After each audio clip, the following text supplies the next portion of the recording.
just so you know. Let's do it. And it's a bonus episode. We don't require all the bells and whistles. All mics are live here.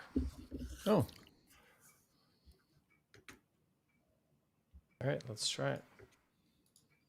There is no try. Right, Only do or do not. Yes. Do or do not. There is no try. There is no try. Oh, a little chills there. I am excited. That music gets me fired up. Season 5, ready to go. Just a couple of weeks' time. Little bonus episode happening tonight. We wanted to tee up Season 5, talk a little McDavid, let you know what's up with the pod this upcoming season. We missed everybody, so little bonus pod here on a Friday night to get everybody caught up. Welcome to Got Your Back, folks. So happy that you were able to join us here tonight. Big announcement for the show. Yeah, you can see it on the logo right there. You can see it on the hoodie right here. Our proud new presenting sponsor, Timberhouse Developments, for the upcoming season. Don Tolsma, the amazing crew over at Timberhouse, stepping up. Thrilled to have them as our presenting sponsor. We'll be talking a lot about them all season long here on the show. As we welcome for the first time in a couple of months, Jason Strudwick and Chris Sabunia. And immediately Strud's like, we got a lot going on with this picture of yours here, buddy. Like, the shirt alone, we could do 5 minutes on, but whatever you got going on behind you, like Zuby, I don't know how you color balanced all of that, man. This is like, what a start, Struddy, coming hot out of the gate. Wow. Well, let's start the easy one. The only problem with this shirt is it's too sexy. So, I mean, I don't know if you guys have problems with shirts like that. And then, yes, I am not in my normal location for my pod. I'm actually redefining what my podcast area is going to be. So it's in the middle of being worked on. So I don't want to have a half-ass reveal. It'll be done, completed within 7 to 10 days. And then we're going to have a big reveal when we start up in earnest with pod number 1. I love it. I'm excited about that, but I kind of like what's going on right now. I don't know. I like this. I like the shirt and I like the painting. I like the way it's kind of they're together. It feels like an optical illusion. There's nothing working together. There is nothing that is working together on Struddy's video window. Working dramatically against itself in Struddy's and that bonus episode here. Brownie can't figure out how to enter the chat. He's just chiming in now. Can you even hear us, Brownie? There he is. Look at him. I can hear you barely. Can you hear me? What are we doing? We got you. Zuby, what's going on here? How is this happening? How is this on me? I guess I am that. I don't know. Brownie and I did not get together on this earlier today, as people may be able to tell. Hey, Brownie, are you by chance using a round ring light to light your set, or no? I can't quite tell. It's not reflecting in the picture behind you in both of your glasses. I'm having a really hard time right now. I've lost access to WhatsApp. I've lost my headphones, and really I've lost all self-esteem. So really, it's been a really tough rookie season. Way to come prepared. Way to come prepared for the bonus episode, eh, Struddy? Yeah, well, I mean, that's it. That's why it's kind of a, what do you call it? A slow reveal or a slow opening? Yeah. Or something like that. I don't know. Cold open. Where's Struds? He's in a garden somewhere. And thank you for noticing, Brownie. Thank you. And this lovely golf shirt. And I said the only problem with that is it's too sexy. I can see our female numbers are being driven higher and higher. I shouldn't have worn it for the first podcast. The chat is alive and well, the Got Your Back chat, and we are so happy to have everybody back. A live bonus episode tonight, and again, we'll be doing live episodes post-game. Just to give everybody a sense of it, we'll be 4 episodes a week again, mostly post-games. We'll have some off nights here and there as well. Friday Night Lights on Zuby, Schauger, Brownie, and Struddy, says Jinsey Ruse. Welcome back to the bonus episode here ahead of season 5, Jinsey. Lots of familiar faces. The Blomskinator has already checked in, reporting back to us that he only had one gout attack this summer, Struds. So Big summer for the Blomskinator. Is that luck or lifestyle change, Blomsky? Blommer also pointing out that the second guy in the chat was the Vancouver guy. He says, "Missed you, oil country." Blommer's on it. Blommer's on it. Blommer's in mid-season form here, and even in the pre-show, the bonus episode. Yeah. So how's everybody's summer been so far? Zuby, maybe start with you. Just give us a quick little rip through of what your experience has been this summer, and how you doing, buddy? What have you been up to? I'm doing well. Lots of good family time with the wife and kids in July. We tried to squeeze a lot of it in because then I've been filming another project all across Western Canada for basically all of August. I've been home for a couple weekends in August, and that's it. Luckily, I was able to squeeze the mini Got Your Back Summit in Edmonton into that, which was excellent and amazing. So much fun. Now, but this content I'm filming, I'm sort of under an NDA. I can't say the full, but basically no one will ever see it unless people watching our show are training to become an accountant in Western Canada in the next few years. It's clearly taking up a lot of your time, and perhaps why we weren't prepared for tonight. Maybe. Yes, this is some split focus happening. This is possible. And then the final thing, I'll just to put a button on it, is I got the Clark Griswold pool project at about let's call it 85% finished. Grab a picture if you can. We're gonna get some swimming time this winter or this fall, and maybe we'll get 6 weeks in. But it's close, and I can't wait to see cousin Eddie out there bouncing on that diving board, Meliki Liki Maka, that style. It's gonna be I'm excited. So we're close, and that's been my summer. Brownie, how about you, pal? I had a good summer. We spent about 6 weeks at our lake, lots of surfing, a lot of campfires, hanging with family and friends there. And then my wife and I took our daughter down to Disneyland.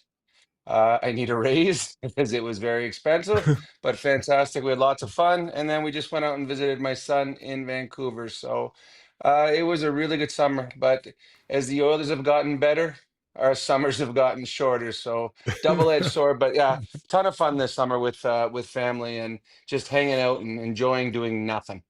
Awesome. Struds?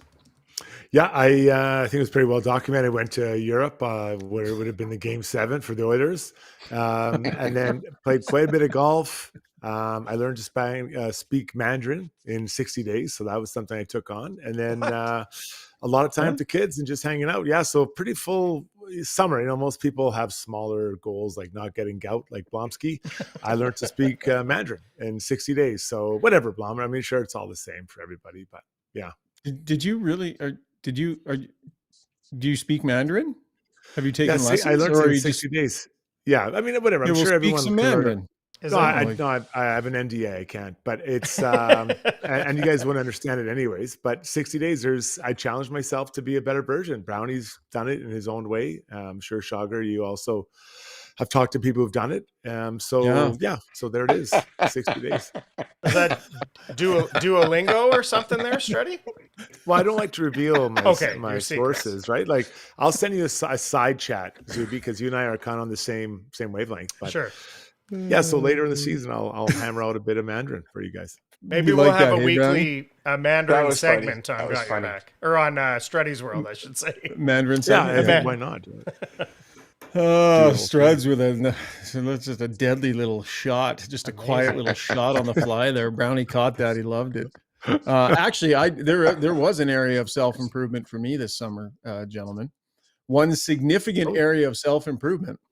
It's not really self-improvement, but one thing I've done that's made a big change in my life. So I used to be a guy that dealt with like a fair amount of heartburn, just sort of like something, just kind of, I was always like, where's the Tums, right? I got to fire down a Tums or whatever, right? Well, I realized every morning I'd get up in the morning and I'd drink a cup of black coffee immediately when I wake up. Right. So you're dropping black coffee into your gut. It upsets your stomach lining. And then that upset can affect you through the day. So what I started doing, I drink like that much lemon water in the morning when I wake up. I have not had a Tum in over a month. Like, and I know it's just a small thing, but that's significant. I mean, I was on Tums almost every day, like needing them. Had completely changed my chemistry in my stomach and my stomach lining, Brownie. Well, you didn't think just stop drinking the black coffee Well, if that was what was I love the causing the coffee in the problem? morning. No, I I can't do have to that. have the Yeah. coffee in the morning. All right, So I I've guess found a way, and it's just brought me back into realignment. Oh, the other major one too. I got one of those goofy Facebook pillows for side sleepers. That's made a big difference. Waking up Mm. probably 40 to 50% less pain in my back with the side sleeper pillow from Facebook Boys. You know what? you know what It's though, if you yeah. if you went on vacation with your wife and instead of playing Settlers of Catan and cuddled with her, you might be able to have a sleeping buddy that would Yeah. side sleep with you Yeah. instead of having to buy a All pillow. right. Just saying. No, I mean, it's amazing. Some people learn one of the most difficult languages in the world in 60 days. Others don't have a tum for 30 days. So both are equally impressive, Augie, you know. For the record, we haven't heard a word of Mandarin yet. We have not heard a word of Mandarin yet. There's no proof. Yeah, well, there's no proof you haven't had a tum in a month either, but I believe you. Oh, you're just a donkey. All right, we're gonna a little bit later on in the show. We are we're talking a lot right now about our summers and stuff, but we're gonna do ask each other anything coming up a little bit later here, where we're each gonna ask each other a work question and a personal question. We'll go around the horn. We're not gonna have official segments. Just gonna be a quick pod tonight. We'll do half hour or so. We need to talk a little bit about Connor McDavid. And everything that's been going on here with his contract. That's part of the reason why we fired up a bonus episode tonight, but also to let you know about Timberhouse and to let you know our plans for the upcoming season. So let's get to talking a little bit about the Edmonton Oilers and Connor McDavid, shall we? So McDavid, with a couple interviews he did yesterday, I had a chance to go one-on-one with him in a telephone interview, and you know, I'll give him credit here, guys. Like, he is not ducking away from this story in any way, shape, or form. A lot of players will roll back into town with no contract or extension in place, and they'll say, not talking about it, talk to my agent. And they basically just clam up and don't say a word. Connor McDavid has not taken that approach, right? Like, no holds barred interview yesterday where I was grilling him on it. And then he got in front of the main media group today and took a whole bunch more questions. And we'll dive into a little bit about what he said there. But I don't know, Struds, I like the fact that he is not hiding from this. He knows he's a high-profile player. He needs to speak to fans, let people know what he's thinking, and I like that. Yeah, whatever he wants, he's got to realize that people are going to want some answers or hear from him. So I think what he's done here is he's front loaded this, and he's come out and spoken with different members of the media, and kind of let the fans, the media, even I guess his teammates in the organization, like, hey, I'm talking about this now. This is what I'm saying. And I don't think there's anything really earth-shattering in any of the conversations. I'm impressed by his willingness to talk about it. Now, I think that willingness will go down because he feels he's talking about it now and there'll be nothing new to talk about it. But I think getting in front of it and him telling his story or what he sees as what could happen is really important, Brownie.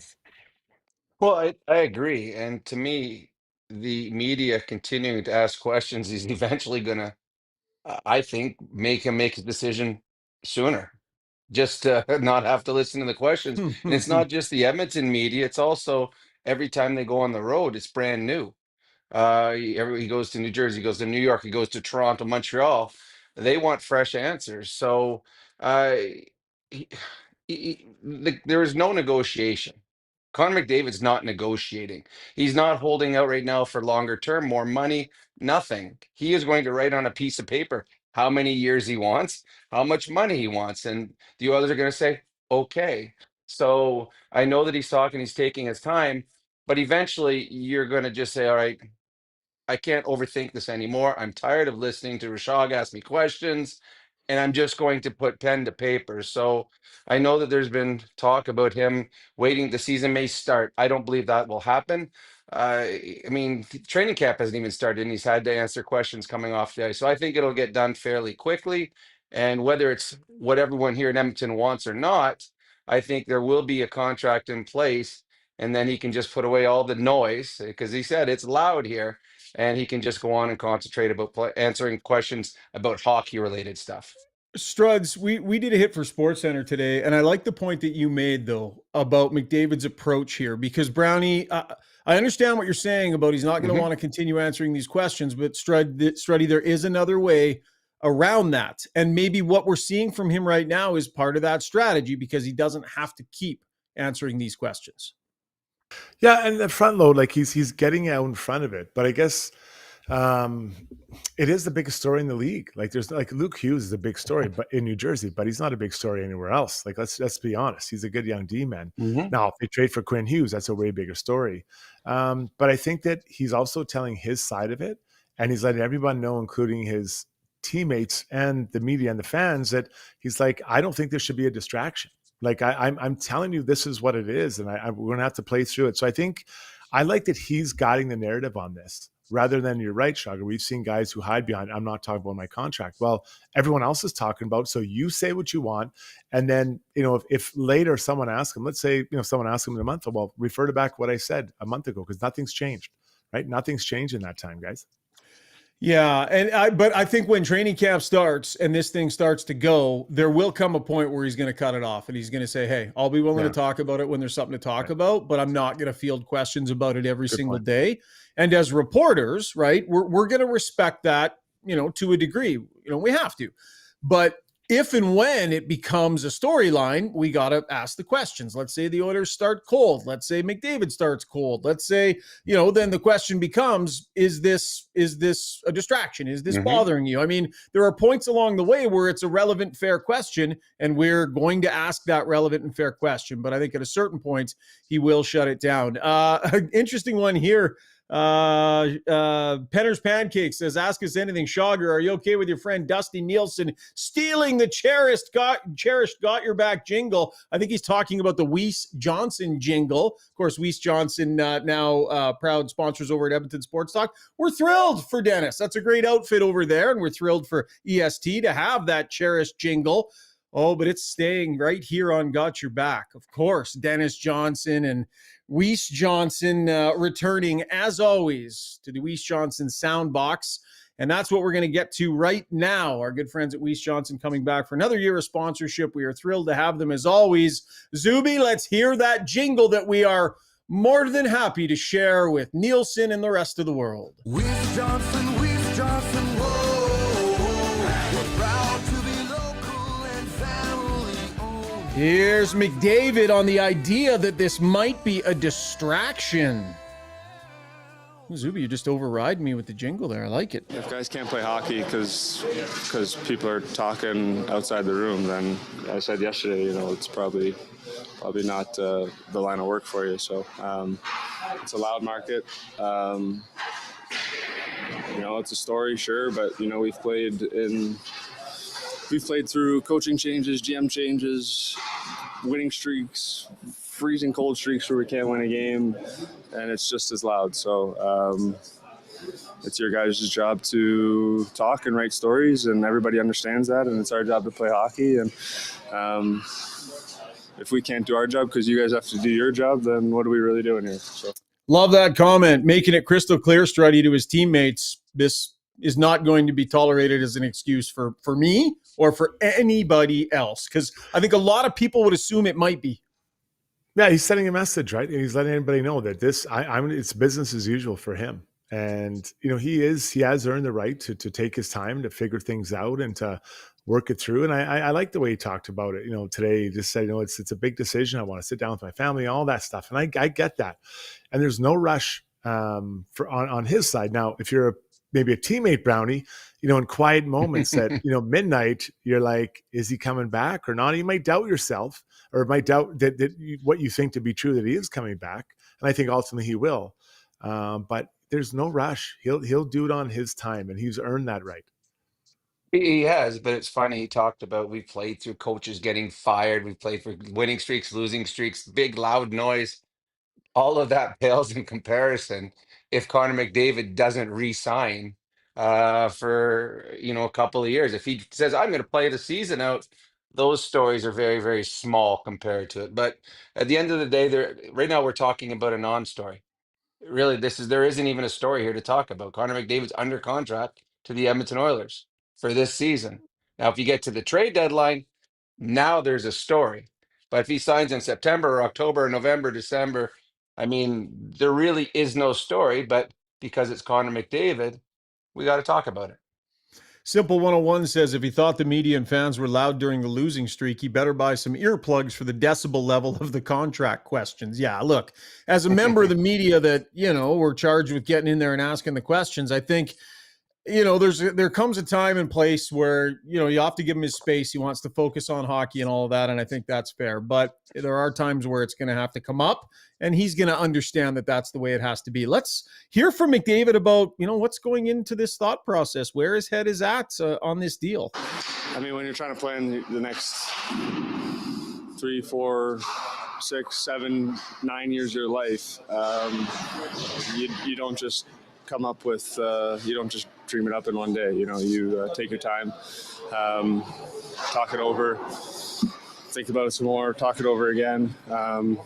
It's not something that I take lightly. It's not something that my family takes lightly. As I alluded to yesterday, I put everything I have into this, into my career, just like everybody here. You only get one chance to do it and to do it right, and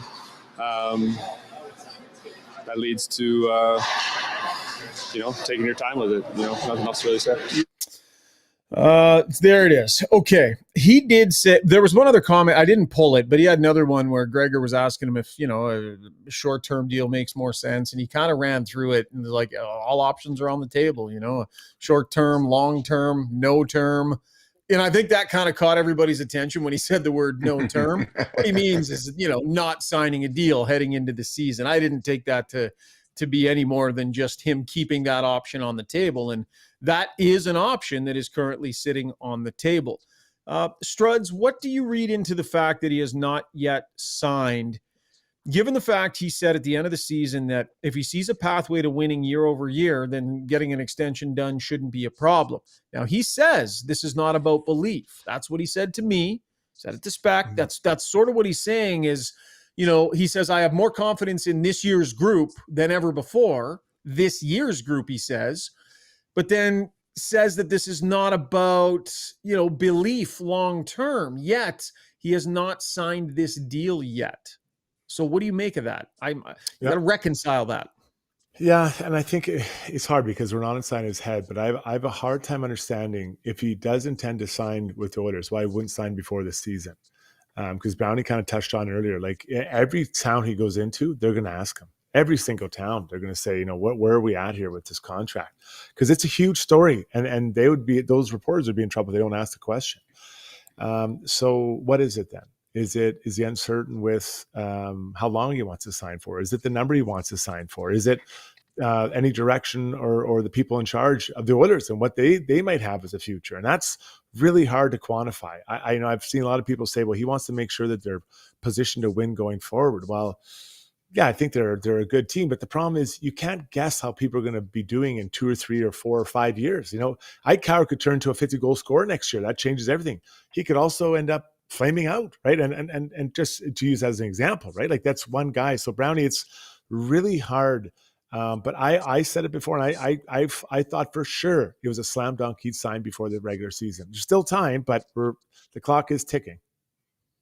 And I thought it would have been long term too, just because Leon did, his best friend did. So I thought, okay, Connor's going to sign. It's going to be for the max, and he's going to get as much money as possible. Now, a shorter term does make more sense financially, simply because the salary cap's going up. So if he signs for 2 years, the cap flies up, then all of a sudden his cap hit becomes much bigger if he re-signs 2 years from now. Now, most players, and I think I can include you in this, Struds, when we were contract negotiating, we wanted the longest term possible because we wanted security. Like, Yeah. give me a 20-year contract. I don't care. Someone like Connor McDavid, he can say, I want a 1-year deal. I'll play it 1 year, and I know I'm going to have 100 and anywhere from 100 to 150 points this year, and then next year I'm going to get a big raise again.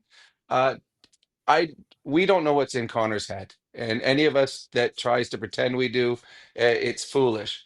But as someone on the outside, the Oilers 2 years ago were better than they were last year, in my eyes. The They Oilers regressed. last year Yep. are better than they are this year, right now. because you had known qualities last year. This year you have unknowns. You don't know what Savoy is going to do. You don't know what Emberson's going to do. You don't know what Howard's going to do. And how is a guy like Henrique going to play at this age? He's slowed down at the end of last year. So going forward, there's not a lot of youth. So if Connor McDavid's saying, okay, what we have 4 years from now, this isn't an Oiler team that has got a ton of prospects coming up. And they've got a Hyman, a Nugent Hopkins, an Ekholm, all getting older. So he's probably, I don't blame him, thinking, okay, what's this going to be 3 years from now? Because he talks, he wants this is his legacy. And I've never been in a conversation like this, but I would imagine the greatest want to be known as the greatest ever. And he has that opportunity. And for him to do that, he needs championships. So I think, to me, if I'm looking at it, it's all based on, yeah, I think the Oilers have a chance to win a Stanley Cup this year, but do they next year? And what about 2 years from now? And all of a sudden you start wondering how long I want to sign for. It's really well put, Brownie. And I think when he's asked the question about, well, do you not believe in the core group long term? It's an impossible question for him to, you know what I mean? Like, of course he has to say, I believe in our group, or I believe in our core group, like, but in the back of his mind, those hesitations about this group falling off, everyone's getting older. There's not a lot in the cupboards. Where's this team going to be in 3 years? Right? Like, you can't predict the future and you don't have a crystal ball, but we can all look at it and go, yeah, the cupboards are fairly empty and there's not a lot of, guys are getting older. And if Savoy and Howard, I mean, sure, if they work out, great, but is there a guarantee they will? Like, you can see all of that. The one point, and it's playing out right now in the National Hockey League. The Pittsburgh Penguins have Canada's other greatest player ever, Sidney Crosby. In the last number of years, he's been on a team that has been no good. And he's still great, but the team isn't. So I think you look at that, you're like, I don't want to go out into the sunset like McDavid, or excuse me, like Crosby and Malkin did and Letang did. I mean, playing games that don't matter in March and April. So I mean, that I don't know if it's in the back of his mind, but if I was him, it certainly would be. Just the mechanics of this deal. Like, I highly doubt that it ends up being, more than 4 or 5 years, if and when it gets done. If McDavid does an 8-year deal, that cap hit is through the roof, like to the point where it's prohibitive to winning. It's like 17 plus million on an 8-year deal, if not even more. So you don't necessarily want to do that because it crushes the team in the meantime while they're waiting for the cap to go up. You whittle it back to 4. Now you're kind of, I think a 4-year deal comes in that 16 range, maybe even a hair below. I don't see it being a lot more than that. The 2-year deal, maybe it's even a little bit, further below that. So to me, you go shorter term, you get a better sense of where the organization is going, what direction they're heading in. The cap number is held down a little bit, gives you a better chance to win. I mean, that's why we've all been talking so much about this short-term deal, 2 years, 4 years, somewhere in that range. Struds, just financially, if winning is your top priority, you got to keep that cap hit down if you're McDavid to a degree. Yeah, you do. And then I think, stability, though, I think that's really important for the team. And I think he understands that. So if they know that Connor's going to be here for that long, they can, plan out longer. But also maybe there's not the same pressure. You look at LeBron James, what he did a lot of time with the Lakers. It's always 1 or 2 year deals, right? It keeps the pressure on them to keep trying to push every year. I look at it. I have a hard time believing it'll be 2 years. I don't think it'll be 8. I think, I've come to accept this can be probably 4 to 5 years. So let's say it's 4 years. That's still 5 years with Connor McDavid. That's still lots of time. It doesn't mean he won't sign after. But Brownie's points are well made about the core is getting older. And they need to give, and I think this is where I come back to Knobloch here for the first time tonight. He doesn't have an extension, but he has to be patient with these younger players. He needs to give these guys an opportunity to develop. Now, it might not develop just this year. It might take a year or two, but they need these guys to be Oilers and significant players in Savoy and Ike Howard. So the extension for Knobloch, I think, is also worth mentioning, but his approach of these guys cannot be as quick or as blunt as we saw with Holloway a couple of years ago.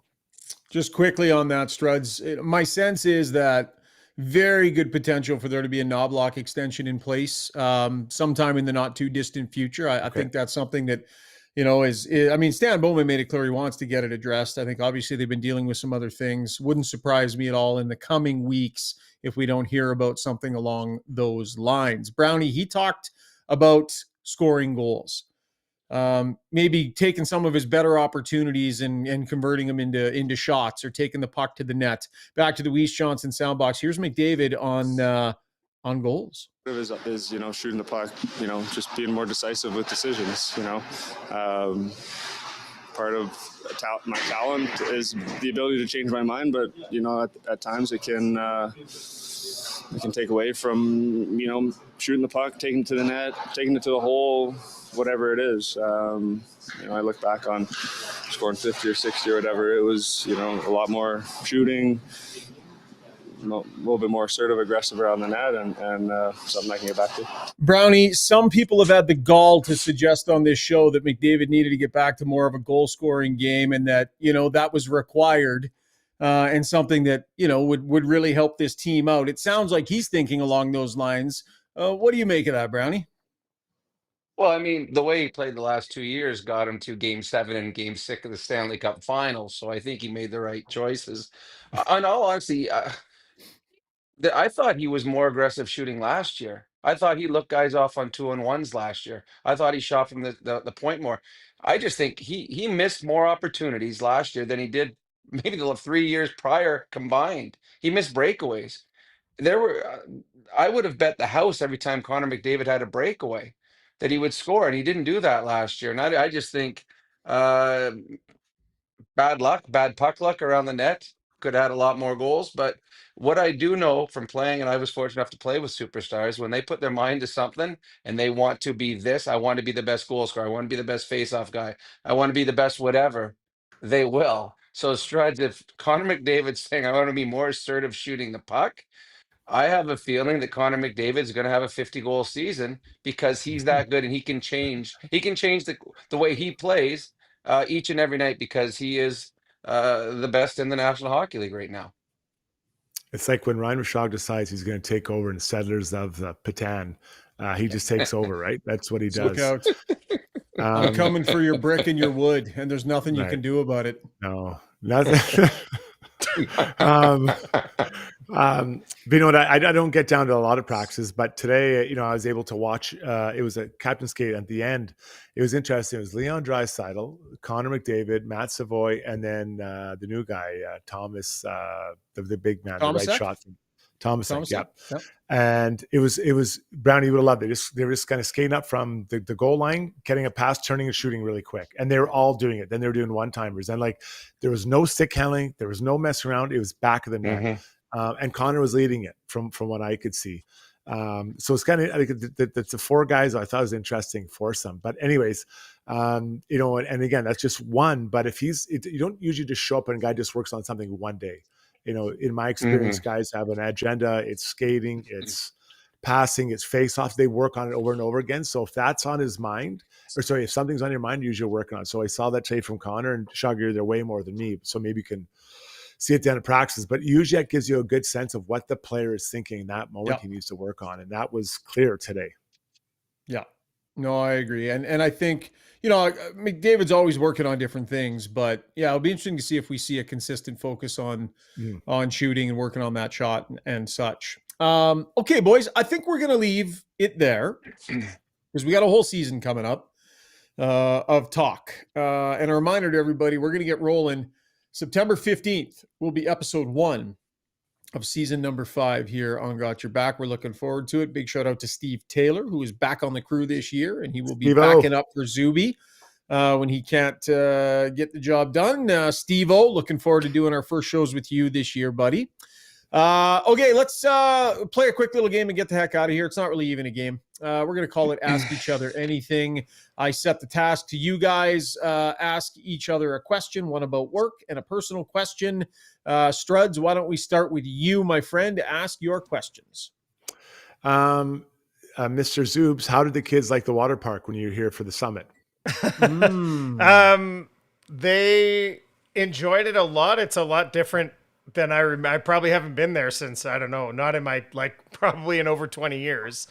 So there was a lot more waiting than I remember. Now we were there on a weekend, during the summer, so it was busy. But my son Bruno loved the wave pool. He just loses stuff every time the train horn went. He was pretty excited about that. And my daughter was very she wanted to try. We went right up to what's the one way up? Is it the Howler? No, it's not the Howler. It's someone will like that. Someone will know. The one that's way up there. Doesn't matter. It doesn't matter. I mean, she was brave. She went all the way up there, and they had a good time. But I think they almost even loved just shopping in the mall. We went back the next day, and that was like the even bigger deal. Nice. All right, Brownie, you say you go to the lake in the summer. I've never asked you, do you water ski out there? I did when I first went out, but now I'm old and all we do is surf. Surfing is like jumping Okay. off a dock if you fall down, and we don't fall anymore, so all we do is surf. Okay, nice. Shogger, what is your handicap at? You've been playing a lot of golf this summer. Oh, funny you should ask that. Round of my life today, gentlemen. Ooh. Round of my life. So I know you're not going to believe me when I tell you this, so I'm just going to show you. So I got her as of today with what I shot today, I got her down to an 8.7. So there. Well, what'd you shoot today? There. If you can see, 77 today. Jeez. For the first time ever broke 80 from the Blues at Belvedere. Wow. And I just went on one of those runs today, man. Like, it'll never happen again. Just kind of slid into the zone. And so the 77 dropped the cap down to 8.7. So yeah, game's in good shape. I've known I've needed to peak at the right time because there is going to be a Got Your Back Golf Summit coming up late next week where we are going to be able to go toe to toe out at Belvedere, the three of us, gents. So get ready because I'm peaking at the right time. I love it. Congratulations. That's exciting. We're not live streaming that? We're not streaming that? No, we're not gonna. No. No. Brownie's got a trucker mouth on the golf course. Okay, whose turn is it for questions? Let's rip through these. Did you have more? Yeah, Brownie, you go next. One each. Are we supposed perfect. to do? I'm good. I thought we were supposed to do two each. No, or are we just doing one each? No, let's just do one. one I think Struds each. wants to get out of here. Just one each, yeah. Struds? Okay, mine are on the phone that's up there now because my computer didn't work. So now I got to guess. Okay, Struds, tell me your perfect date with Shauna. Perfect date. You're planning it. What is it? Oh, man. Well, we had a date night the other recently, and I suggested we ride our bikes at night down to White Avenue, have a few drinks, and ride home. And that got body slammed to the ground like Hulk Hogan on Andre the Giant. Oh, boy. So we had a couple friends come over. I ordered in sushi. So I apparently, I don't know what the best night out is out for either of us. Your best date night is allowing Shauna to pick the date night. Yeah. All right. Zuby, of all the people that you've worked with on any type of podcast, anything, who's been the highest maintenance? Oh my goodness. Boy. That I've ever worked with in non-podcast stuff too? Anything, yeah. Highest maintenance. These people are still walking the earth. I won't say her name. No one would know her, but I still won't say her name anyway. She works for the company I worked for in Vancouver. We did a lot of these events. That was this like pharmaceutical company that held these big events, and we'd go and like do video and turn it around the same day for these people. And this lady who was my boss there was literally like the person who would like beat me down of how terrible everything I was doing was until the day it finally aired. And then she loved me. It was perfect. She loved it. I was her thought partner, as she used to call me. And it was bizarre. And that's by far the most high maintenance. Everyone in this group is great. Ray and Dregs are great. I haven't had anybody like that on a podcast, I'm happy to say. Next time we need a name, please. If you're going to answer the questions, answer them properly. And Shogger, okay, a genie pops out of your golf bag and gives you an option of one of two things, and you must pick one. Okay. You get the opportunity at an 8-footer for a 69 on 18, or Connor McDavid gets a penalty shot game 7 overtime, and you have to choose one of those two things as to what you want to happen. Well, I don't cheer for the Oilers, so I'd love to shoot So, 69. all right. I mean, That's- Oiler fans won't like hearing that. Connor, That's not that he selfish. listens, wouldn't like hearing that. I guess that is selfish. No, you know what? There's enough people in my life that love the team, and all the fans on the people. I'll take the McDavid thing just because. Well, I wouldn't be jumping around cheering. A lot of people I love would. So yeah, I'll go with the McDavid one. Well, in Nine all of honesty, them. that one probably is going to work out better in the end, anyways. Yeah, that'll happen before I ever get anywhere near a 69. Zuby, go ahead with your questions, buddy. Okay. Struddy, I did have two for you. Hey, let me give you this one. It's a yes or no. If it's just a quick yes or no, I'll give you my second one. Okay. If the Oilers had pushed the final to a game 7 this year, was there a contingency plan for your travel arrangements, or was it going ahead as planned? No, No, he was gone. There's zero chance. Gone. No, there wasn't. There was He's not. gone. He literally called me the day of game 6. It was like, yeah, Shoggy, listen, I got to talk to you. So I was showing to plan this trip a long time. Like, we're on a plane Friday. I'm gone. And I'm like, you mean game 7 Friday? He's like, yeah. Oh, just, I know it's not ideal. Sorry. I'm like, so if the Edmonton Oilers go to game 7 and win the Stanley Cup final, you're not going to be available for the shows. Yeah, well, I mean, I might have been in an airport in Calgary, so I might have been able to push the hold of, like, have my son lay down in front of the plane. Yeah. That's comparable to ace cameraman Dave Parker. 2010 was a huge event in Canadian sports history, and Dave's lovely wife Michelle had a baby in February of 2010. Dave could not go be the lead ENG camera at the Olympics because his wife had a baby. And I'm like, buddy, 1 month a year where you just had to be careful and make sure so it didn't happen then, and you couldn't get that done. So he missed the Olympics because he didn't plan 9 months out. Selfish. That's all. Right. That's typical Cobra. That's all I got to say about it. Okay, Brownie, let's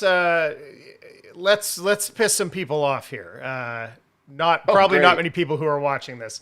We talk about the best a lot, but I want to know, Brownie, what was the worst NHL city to visit when you were playing? What was the one you saw on the road trip and you thought, oh, you know what, my ankle's a little sore? Well, my ankle's a little. Well, no, I go to all of them because on the ice was fun. Detroit, and it was just. I think it's partly where we stayed. You couldn't walk from the hotel to the rink. Then you always had to take a cab or go in groups.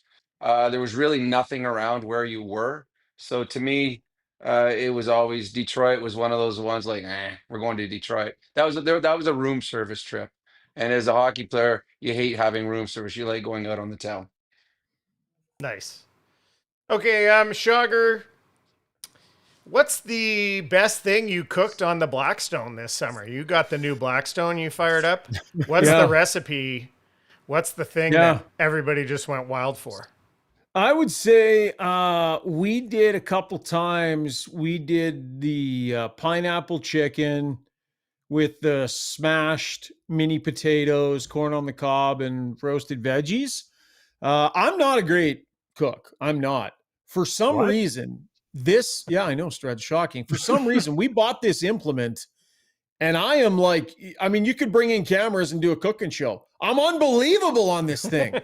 I got all kinds of stuff going. I got the chicken going. I got the pineapples. I got the rice. Throw it on there. Yeah, but you want it, you throw it on. I got all this stuff going. I'm throwing the spatulas around. I'm catching them. Like, I'm performing, sweating, like just giving her on this thing. I went from not being able to cook at all to an absolute ninja on the grill. Struds, I mean, Zuby, you guys were there. I think that might have been one of the nights you guys were there. Flair barbecuing Tom Cruise. They haven't made a movie with Tom Cruise about that yet, but I'm sure that's got to be in the works. My skills. It was really good.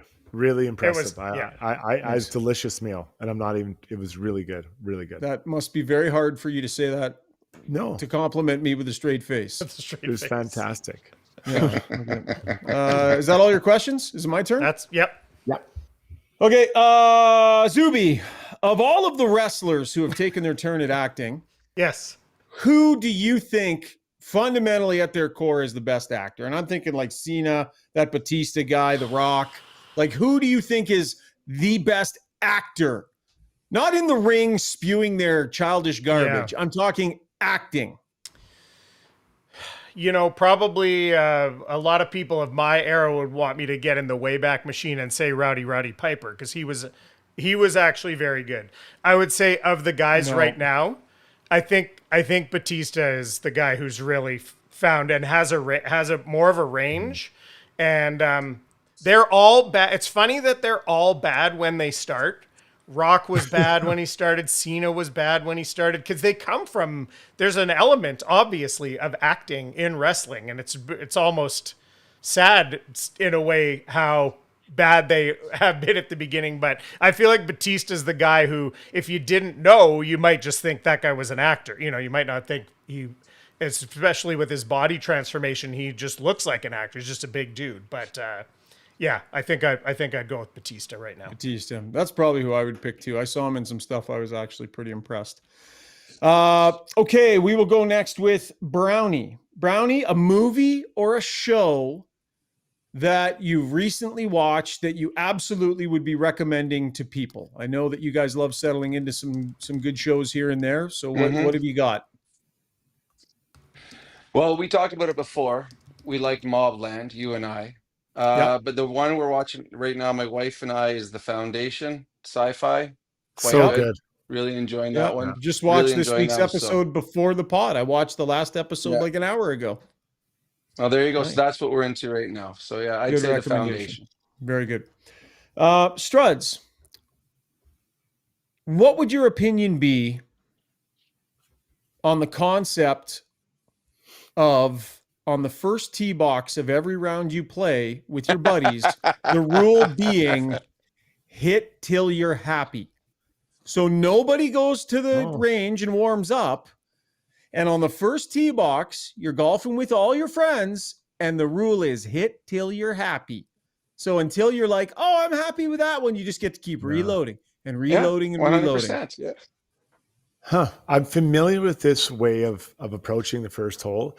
The problem is, are you counting the strokes for real? And is everyone in your group doing it? So if there's 8 of you playing, is everyone hitting each other happy, because it affects the money at the end of the round? But if you're actually loading in your handicap, I don't think those rounds should count for points. Okay, we're not loading in our handicap. All of us have the option. I had one time I had a par. It was my 13th shot off the tee, but it was a great par, that one. Everyone had the option, and it's equal. Nobody wants to go to the driving range. Like, Schauger took me golfing. He's driving the cart. He's driving the cart. I go, where are you going? Like, the bar is that way. And he drives to, he's like, you got a bucket of balls. Like, what am I going to do with these? He looked at me like, where are we going? He said to me, where are we going? Don't you want to warm up? I said, that's the first tee box. Hit till you're happy. And then you can't load that score. That score can't go in your handicap. It can't go in your handicap. Yeah, but I don't load any scores. I don't load any scores. Okay, I play for fun and hanging out with my friends. Yeah. No, that's fine. Then I'm fine. As long as everyone's on the same page with the money, I'm down. Yeah. Yeah. He rolls up and he goes, oh, we play hit till you're happy. And I was like, what? And he explained, I was like, what is this, kindergarten? Like, what are we doing here? Is this a kids camp? Kids golf camp? Okay. Is that everything? Did everybody ask everybody questions? That's it. So we're done. Okay. Well, we went too long. I was going to go half hour, but we ended up here at 48 minutes. So I think we're going to leave it there. Fellas, excited about the upcoming season, Struds? Like, pretty unreal. We're into season 5 here, buddy, from when we first started this thing. Yeah, I'm really excited. We have great things going, great listeners, which is the most important. And then I'm excited to see how this Oilers season turned out. You know, it's like, it's a different team. New challenges in Knobloch year 3. What can he bring? What twist can he bring to this group? Because they're going to need him to coach, and no Paul Coffey. So what does that look? New goalie coach. Like, I think that those things make differences. So I'm looking forward to it. Brownie? I agree. I think it's going to be fun. This is my favorite. I love this gig, like hanging out with you guys. It's kind of neat that the Oilers, ever since I came on this, became good, and we can now stay until June and continue to talk and hang out. But to me, it's one of those. I love the journey. Like I don't care where the Oilers end up. I love the entire journey of the season, the ups, the downs, the trade, the good times, the bad times, and it all leads to wherever the Oilers get at the end. So I'm excited to see the Oilers journey this year, and I'm excited to do it with you guys. Zuby, goals for this year? Any surprises in store? What do you got, buddy? Yeah, I do. I want there to be so. Well, let me say also, I left it open tonight. I only had to ban one person, earliest ban in a season, I think. Wow. Bonus episode. ban. Bonus ban. I am going to change it. I said on the tweet, but I didn't tonight. I am going to change our, not that we have a really good group. We want that to continue. One thing we're going to do is change it to subscribers only in the chat. Keeps a little bit of the riffraff out. So I think probably all of our, the contributors we count on. It's not to boost subscriptions. It's to keep the riffraff out a little bit. So the people who sneak in on a show-to-show basis. So that's not really like an improvement, but just something I wanted to let our listeners, viewers know about. We're gonna do some fun things. We're gonna have some new tunes, some new graphics. Maybe there's going to be some AI working its way into the show in a good, creative way, not taking anybody's jobs or anything. But well, sorry, Zuba, I hate to tell you, but you're not going to be needed from the end of October on, because I've ordered an AI replacement for you. It's called Betty. I'd be the first. Well, I'm the first one to be replaced by to be gone. Although, what's your buddy's name? Argus. If maybe Argus could be my AI assistant. Argus. Maybe he could have an occasional analyst spot.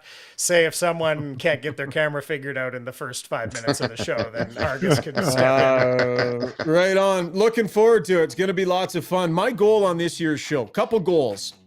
Struds, my goal is for you to be the tiebreaker this year when Brownie and I are diametrically opposed and banging our heads against one another. I'm going to encourage you this year to break the tie, not to be Switzerland. Okay, can we get ourselves in that headspace? When I feel I'm passionate one way or another, I will. But I'm not going to say something just to be the tiebreaker. Okay. Brownie, my goal for the season with you is one time for you to say, you know what, Shogger? I think you might actually have a good point and be right. That's my goal for the whole season. I haven't done it in 2 years. At some point this season, we'll ring a bell when it happens. I'm excited for you. I hope it happens. I don't like my chances. That button will be all dusty on the thing. Oh, I have to. Yeah. Where is that one again? The bell when Brownie says Shogger's right. Yeah. Ding, ding, ding. All right, boys. Thanks for taking some time on a Friday night to drop the bonus episode. Can't wait to get her rolling for real on the 15th. The Got Your Back Golf Summit set to go next Friday. So we will have a reigning champion here on the show. Episode 1. We will drop that announcement. Again, a huge thanks to Timber Haas, our new presenting sponsor. Awesome. And we're going to have lots of our old friends back as far as partners go, from Weiss Johnson, and just all across the board. We got lots of great partners that are coming back and some new ones to announce as well. So looking forward to it. Hey, everybody, enjoy the last week of a bit of reprieve, and then we're digging into it big time for season 5 here on Got Your Back. Talk to you soon.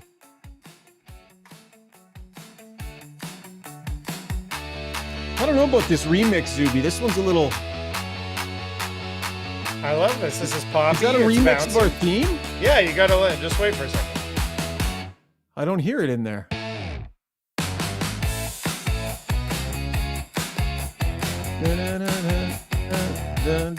It's a little more obvious at the beginning. A little bit. All right. I like back to the drawing board. It's poppy. It's fun. Here. There it is.